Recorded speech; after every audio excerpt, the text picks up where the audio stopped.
नमस्कार मित्रांनो, जय महाराष्ट्र। शिंदेंविरोधात ठाकरेंची मोठी राजकीय खेळी। कोणत्याही महत्त्वाची बातमी बघूया त्याआधी मित्रांनो, तुमच्या हाताची ताकद महाराष्ट्राला लाईक, शेअर व सबस्क्राइब करून सिद्ध करून द्या। तर बघा, नाशिक विधान परिषदेच्या निवडणुकीत उद्धव ठाकरे गट आणि शिंदे गट यांच्यातील राजकीय डावपेच चर्चेचा विषय ठरले आहेत। महायुतीमध्ये भाजप आणि शिंदे शिवसेना यांच्यात थेट लढत असताना ठाकरे गट या परिस्थितीतून शिंदे गटाला शह देण्याची खेळी खेळू शकतो का? विशेषतः नाशिक स्थानिक स्वराज्य संस्था विधान परिषद निवडणुकीत ठाकरे गटाने माघार घेतल्याने यामागे शिंदे गटाच्या दरडांविरोधात नवी राजकीय चाल असू शकते का, अशी चर्चा आहे।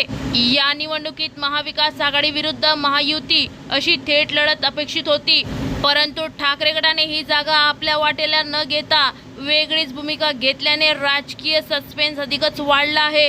काही राजकीय लोकांच्या मते तर ठाकरे गट भाजपसोबत छुपी खेळी करून शिंदे सेनेला अडचणीत आणू शकतो।